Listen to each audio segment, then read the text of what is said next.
उसके बाद सबसे पहला आरोप आप पर लगा कि आपने कहा कि 250 आतंकवादी मारे गए और पूछा कि ये फिगर कहां से लाए अमित शाह। ढेर सारे मीडिया रिपोर्ट में आए। मैं नहीं मानता किसी ने मीडिया रिपोर्ट नहीं देखे होंगे, ढेर सारे मीडिया रिपोर्ट में आए। अब फिर भी फिगर को मुद्दा बनाना है तो बना सकते। मेरे हिसाब से मुद्दा ये है कि आज़ादी के बाद पहली बार पहले सर्जिकल स्ट्राइक और बाद में एयर स्ट्राइक के माध्यम से देश के प्रधानमंत्री जी ने दुनिया को ये दिखाने का साहस किया है कि हिंदुस्तान को कोई हल्के से नहीं ले सकता। हमारी सुरक्षा के साथ, हमारी सीमाओं के साथ कोई छेड़खानी नहीं कर सकता। हमारे देश के जवानों की शहीदगी को, हमारे देश के जवानों के खून को हम व्यर्थ नहीं जाने देंगे। और अमेरिका और इजराइल के बाद आज भारत एक तीसरा देश बना है जिसमें दम है कि जो भारत की सीमाओं की सम्मान नहीं करता उसके घर में घुसकर उसको सबक सिखाने का अगर किसी में हिम्मत है तो वो भारत में। अमित जी, ममता बनर्जी ने न्यूयॉर्क टाइम्स पढ़ा, वॉशिंगटन पोस्ट पढ़ा और लोगों से कहा कि उन अखबारों में लिखा है कि कोई नहीं मारा गया, वो तो सिर्फ पेड़ पर बम गिरा के आ गए। अगर वो इतने दूर क्यों जाती है, बंगाली अखबार क्यों नहीं पढ़ती है, मेरी समझ में नहीं आता है। न्यूयॉर्क टाइम्स पढ़ने चली जाती है, वॉशिंगटन टाइम्स पढ़ने। इस देश में 22 भाषाएं बोली जाती है, पढ़ी जाती है, लिखी जाती है, कहीं पर नहीं पढ़ती, सीधा न्यूयॉर्क टाइम्स चली जाती है। किस पर भरोसा करते हैं लोग? और कपिल सिब्बल तो कह रहे थे कि आतंकवादियों के शव देखना चाहती है देश की जनता, तो उनको वहां जाना चाहिए। बालाकोट जाएंगे तो दिखाई पड़ेंगे, वीजा की व्यवस्था कोई कर ही देगा, इनको जाना है। जनरल वीके सिंह ने तो कहा था कि अगली बार जब मोदी जी स्ट्राइक के लिए प्लेन भेजें तो इनको एक दो लोगों को उसके साथ बांध के भेज दें।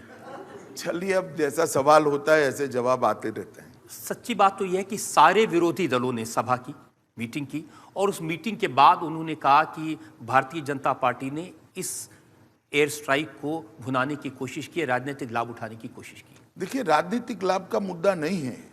रजत जी, क्या आप मानते हैं, इतने सीनियर जर्नलिस्ट हैं नाते, कि देश की सुरक्षा चुनाव का मुद्दा नहीं हो सकता? मेरा मानना है कि देश की सुरक्षा चुनाव का प्रमुख मुद्दा होना चाहिए, महत्वपूर्ण मुद्दा है। क्यों भागना चाहते हैं? देश की सुरक्षा के मुद्दे से क्यों भागना चाहते हैं? 125 करोड़ लोग ये तय करना चाहते हैं कि देश को कौन सुरक्षित रख सकता है। 10 साल तक आपकी सरकार थी, सीरीज कितने सीरियल बॉम्ब ब्लास्ट हुए, 26/11 का हमला हुआ, आपने कुछ नहीं करा और इसीलिए आपको हटाया गया। क्या अपेक्षा करते आप नरेंद्र मोदी जी से? आपकी तरह मौन बैठे रहे? ये नहीं हो सकता। भारतीय जनता पार्टी की सरकार और नरेंद्र मोदी सरकार आतंकवाद के खिलाफ जीरो टॉलरेंस की नीति अपनाए हुए है। जो जैसा सवाल करेगा उसको ऐसा जवाब सुनिश्चित रूप से मिलेगा। सबसे खराब आर्गुमेंट मैं कहूंगा रामगोपाल यादव ने दिया। उन्होंने कहा कि पुलवामा में जो हुआ वो एक साजिश थी, हमारे जवानों को मरवाया वोट की खातिर। चाहे रामगोपाल जी हो, चाहे राहुल गांधी हो, चाहे मनीष तिवारी हो, चाहे राहुल गांधी जी के गुरु सैम पित्रोड़ा हो, ये सारे अपनी वोट बैंक को कंसोलिडेट करना चाहते हैं। मुझे बड़ा दुख है रजत जी, वोट बैंक के कंसोलिडेशन के लिए वो देश के हितों को दरकिनार कर रहे हैं। उनके स्टेटमेंट और पाकिस्तान के नेताओं के स्टेटमेंट दोनों को मिलान कर दीजिए, आपको कोई अंतर नहीं पड़ेगा, सिर्फ नाम का ही अंतर मालूम पड़ेगा। ये क्या साम्यता है? किस प्रकार की साम्यता है? और पूरे देश में फटाके जल रहे, पूरा देश आज एक आत्मविश्वास का अनुभव कर रहा है, पूरा देश उत्साह का अनुभव कर रहा है। शहीदों के घर पे जो मातम था, उनके दुखी हृदयों को सुकून मिला है और आपको दुख हो रहा है। क्यों हो रहा है? क्योंकि उनको लगता है कि इससे उनका चुनाव प्रभावित होने वाला है। मगर मैं बताना चाहता हूं रजत जी, आज जो सवाल उठा रहे हैं उन्हीं लोगों ने बांग्लादेश की लड़ाई को भुनाने में कोई कसर नहीं छोड़ी थी। थोड़ा पीछे जाकर रिवाइंड कर कैसेट को देख ले, और कांग्रेस अध्यक्ष ने तो खास देखना चाहिए क्योंकि उनका परिवार का मामला है। जनता में से सवाल है मेरे पास में, स्वाति उपाध्याय का सवाल है। स्वाति उपाध्याय कहां पर है आप? यहाँ सर, मेरा सवाल ये है कि बालाकोट में जो एयर स्ट्राइक हुई है, तो क्या आपको लगता है कि ये आने वाले चुनावों में बीजेपी के लिए फायदेमंद रहेगी? और क्या इसके चलते बीजेपी इन चुनाव में 400 से पार सीटें जीत पाएंगी? देखिए, एयर स्ट्राइक हो या सर्जिकल स्ट्राइक, हमारे लिए मतों का मुद्दा नहीं है। हमारे लिए देश की सुरक्षा का मुद्दा है। और भारतीय जनता पार्टी आज से नहीं, जब से हमारी सरकार बनी है, देश की सुरक्षा के प्रति सजग है और फर्म है। ये हमारा दृढ़ मानना है कि देश की सुरक्षा में कोई गोताही नहीं होनी चाहिए। उसका आउटकम क्या मिलेगा वो जनता को तय करना है, परंतु ये हमारी नीति है। मोदी जी के किसी भी भाषण को उठाकर देख लीजिए, आतंकवाद को डील करने के बारे में कभी भी ना बातों में ना एक्शन में उन्होंने नरमी का अनुभव कराया है। और जब सामने से हमला होता है तो समय तय करने का काम हम नहीं कर सकते।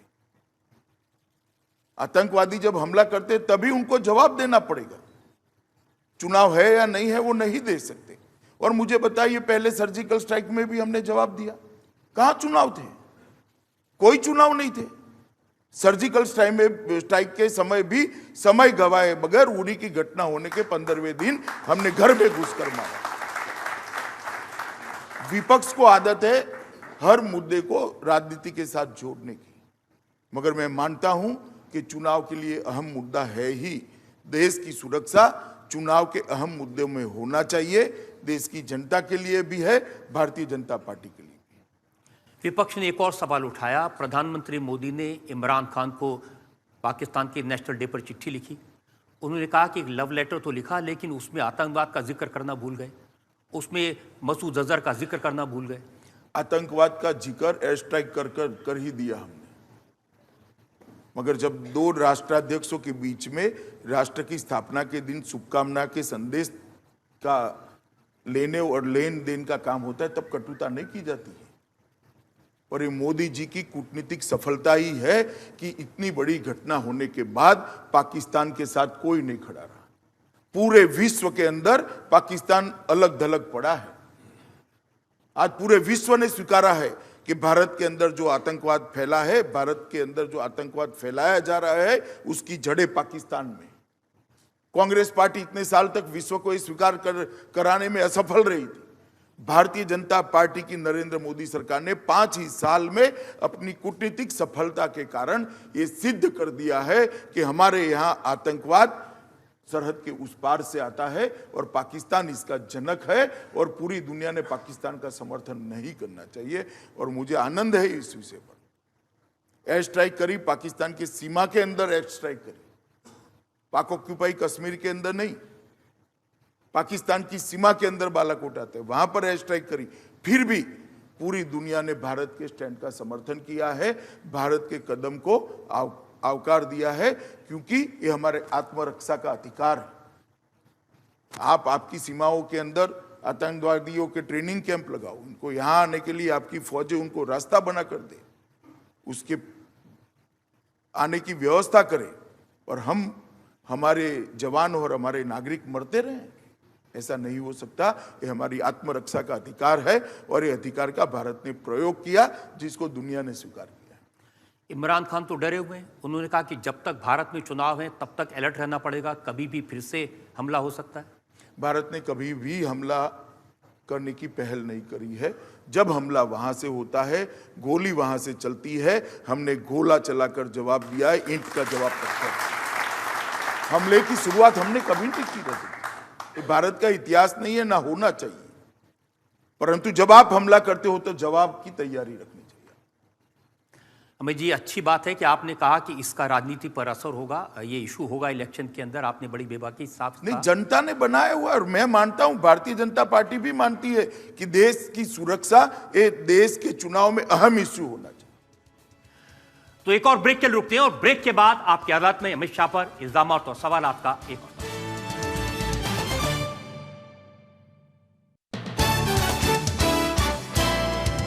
Welcome back. आपकी अदालत में एक बार फिर आपका स्वागत है। आज मेरे मेहमान हैं भारतीय जनता पार्टी के राष्ट्रीय अध्यक्ष अमित शाह, और आपकी अदालत में अगला इल्जाम। आपकी अदालत में बीजेपी अध्यक्ष अमित शाह पर इल्जाम है कि इनकी पार्टी चुनाव से डरी हुई है। उन्होंने कहा कि जब से मैंने घोषणा की है कि भारत की जनता को, जो गरीब लोग हैं, उनको 72,000 रुपए दिए जाएंगे साल के, तब से बीजेपी के सारे नेता डर गए हैं। अमित शाह भी डर गए हैं, नरेंद्र मोदी भी डर गए हैं। आपके बोलते ही सारा सदन हंसने लगा। ये वास्तविकता है।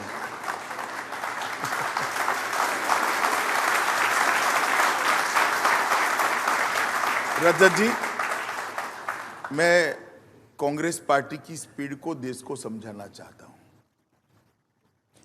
श्री जवाहरलाल नेहरू ने कहा था हम गरीबी हटाएंगे।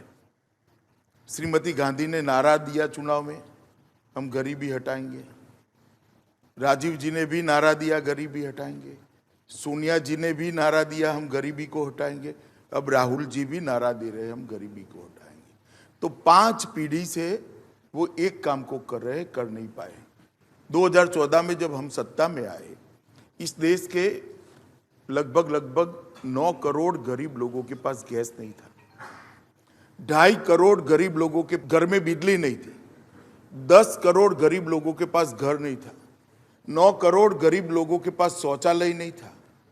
और टीका लगाना, इनकी स्वास्थ्य की सुरक्षा करना, ये सारी चीजों की कोई व्यवस्था 70 साल के अंदर से 55 साल कांग्रेस के गांधी नेहरू परिवार ने जो शासन किया, इसके अंदर नहीं हुई थी। ये इनकी स्पीड है काम करने की, और उनके कारण ही हमें सौभाग्य मिला कि गरीबों का जीवन स्तर ऊपर आए। मैंने उनकी स्पीड आपको बताई। अब मैं भारतीय जनता पार्टी की, नरेंद्र मोदी सरकार की स्पीड बताना चाहता हूं। देश का प्रधानमंत्री कैसे काम करता है वो स्पीड बताना चाहता हूं। 5 ही साल के अंदर 7 करोड़ गरीब महिलाओं के घर में फ्री ऑफ कॉस्ट गैस का सिलेंडर पहुंचाने का काम भारतीय जनता पार्टी की सरकार ने समाप्त कर दिया है। 2.5 करोड़ गरीबों को घर देने का काम भारतीय जनता पार्टी की सरकार ने समाप्त कर दिया है। 2 करोड़ 35 लाख गरीबों के घर में बिजली पहुंचाने का काम भारतीय जनता पार्टी की सरकार ने समाप्त कर दिया है। 8 करोड़ गरीबों के घर में शौचालय पहुंचाने का काम भारतीय जनता पार्टी की नरेंद्र मोदी सरकार ने समाप्त कर दिया है। देश के 50 करोड़ गरीबों के लिए 5 लाख तक का पूरा स्वास्थ्य का खर्चा, testing, hospitalization, operation, post operative care के लिए हॉस्पिटलाइजेशन, दवाइयाँ, ये सारा खर्चा 5 लाख तक का आज नरेंद्र मोदी सरकार उठाती है। उसको स्वास्थ्य की पूरी चिंता से मुक्त करने का काम 50 करोड़ लोगों का भारतीय जनता पार्टी की सरकार ने किया है।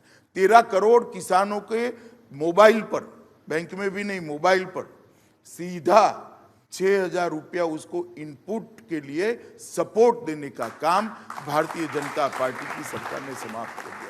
अब देश की जनता ने तय करना है 5 पीढ़ी से जो काम कर रहे गरीबी हटाने का, वो जो देश हमें देकर गए थे, ऐसा देकर गए थे। और मोदी जी ने सिर्फ 5 साल के अंदर देश के अंदर इतना बड़ा परिवर्तन किया है। देश को किस पर भरोसा है? देश को भरोसा इन पर होता है जो काम करते हैं, भरोसा उन पर नहीं होता है रजत जी, जो नारे देते हैं। मैं आपको बताता हूं, अभी चुनाव था राजस्थान, मध्य प्रदेश, छत्तीसगढ़ के अंदर किसानों के कर्ज माफ करने की घोषणा की।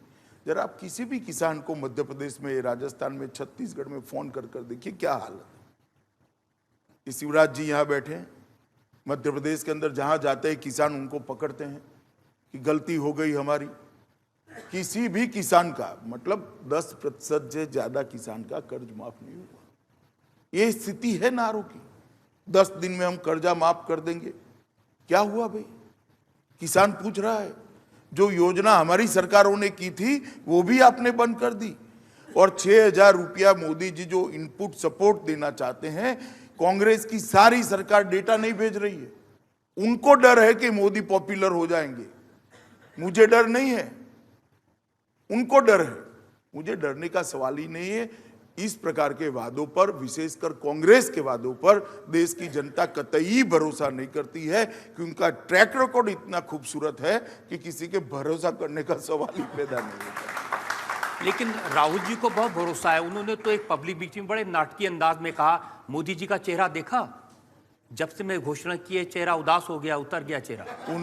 उन्होंने शायद नहीं देखा है। मोदी जी विश्वास से लबोलब, आत्मविश्वास के साथ देश की जनता को हमारे 5 साल के किए हुए काम, पल पल और पाई पाई का हिसाब लाखों लाखों की मेदनी के सामने दे रहे हैं। पूरा मीडिया दिखा रहा है, कहीं उत्साह की कोई कमी नहीं। मोदी जी छोड़िए, मेरा बूथ का कार्यकर्ता जिस विश्वास के साथ लवरेज होकर देश की जनता के सामने सीना तान कर गौरव के साथ जाने के लिए तैयार है। रजत जी, हमने 5 साल के अंदर कोई ऐसा काम नहीं किया जिससे मेरे कार्यकर्ता को सर नीचा कर कर जाना पड़े। गौरव के साथ, विनम्रता के साथ फिर से एक बार 5 साल देश की जनता की सेवा करने के आत्मविश्वास के साथ भारतीय जनता पार्टी के करोड़ों कार्यकर्ता आज जनता के सामने चुनाव में गए। कांग्रेस के अध्यक्ष जनता के सामने गिनाते हैं, वो कहते हैं मोदी जी ने 15 अमीर लोगों का 3.5 लाख करोड़ का कर्जा माफ कर दिया और किसानों का कर्जा रजत माफ जी, नहीं मैं आपके कार्यक्रम के माध्यम से उनको चैलेंज देना चाहता हूं कि एक भी व्यक्ति का कर्जा माफ दिया हो तो रिकॉर्ड क्लियर करें। झूठ बोलना, जोर से बोलना, बार बार बोलना और आपको फेस न करना, यही उनकी आदत है। लेकिन एक देश नाम की जनता को उनको पूछना चाहिए, कभी मिल जाए तो। ऑर्केस्ट्रेट कार्यक्रम नहीं, सच्चे संवाद में कहीं मिल जाए तो उनको पूछना चाहिए, भला किसका माफ किया, कब माफ किया, जरा लाओ तो। और माफ करते तो ये सारे क्यों भागते? हमने माफ नहीं किया, उनको जेल में डालने के लिए इनके पीछे पड़े, इसलिए देश छोड़कर भागने की बात आई। वो तो कह रहे हैं कि अब नीरव मोदी, विजय मल्ल्या सबको लाया जा रहा है क्योंकि इलेक्शन का मौका है, सबको यहां पेश कर दिया जाएगा। इलेक्शन का मौका हो न हो, सबको आना ही पड़ेगा। हमने कानून के अंदर इस प्रकार के बदलाव करे हैं कि सबको आना पड़ेगा। अंतरराष्ट्रीय असर हो, अंतरराष्ट्रीय कानून पर ओवरलैप करे, मतलब हमारे कानून राइड हो जाए, इस प्रकार के कानून बनाने में भारत की संसद को सफलता मिली। और मैं मानता हूं नरेंद्र मोदी सरकार की बहुत बड़ी उपलब्धि है। उनको कोई नीरव मोदी या माल्या आ जाए उसका डर नहीं, मिशेल मामा आए उसका डर है। आप कह रहे हैं कि वो कोई नाम बता दें, एक नाम वो बार बार बताते हैं, हर पब्लिक मीटिंग में बताते हैं, अनिल अंबानी की जेब में मोदी जी ने 30,000 करोड़ रुपए डाल दिए। देखिए रजत जी, उनको पूछना चाहिए कि 30,000 करोड़ रुपया किस ठेके के तहत डाला है, जरा पूछ लीजिए आप उनको। कभी अदृश्य है, ना कोई ऐसा सौदा है, ना कोई ऐसा ठेका है, ना कोई काम किया है, ना अनिल अंबानी की एक पैसे की लोन माफ की है। सारा पैसा वो अपनी प्रॉपर्टी बेच बेच कर भर रहे हैं। आपके जमाने में नहीं भरने पड़ते थे, हमारे जमाने में भरने पड़ रहे हैं। और अच्छा है, मैं तो मानता हूं कि बैंकों का पैसा वापिस देने की एक नई प्रक्रिया शुरू। राहुल जी बार बार चीख कर कहते हैं कि मोदी जी ने राफेल डील की मार्फत अपने दोस्त अनिल अंबानी की जेब में 350,000 करोड़ रुपए डाल दिए, और अंबानी जी फिर भी जो है 450 करोड़ रुपए का लोन ले रहे हैं। ऐसा क्यों? कहाँ लोन लिया भाई, नहीं, लोन भर रहे। उनका कहना है कि अपने भाई से पैसा भाई लेकर से। चुकाया। तो उसके भाई से पैसा लेकर बैंक का पैसा चुकाया है, अच्छा है या बुरा है, इसमें इनको क्या आपत्ति है?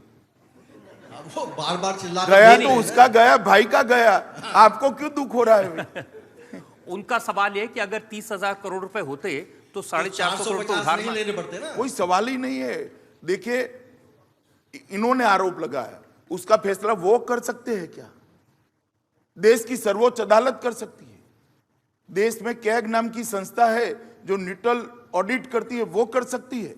देश की सर्वोच्च अदालत ने कह दिया इस सौदे से किसी को बेवजह फायदा नहीं हुआ है, इसमें कोई घपला नहीं है, इसलिए इसकी जांच करने की जरूरत नहीं।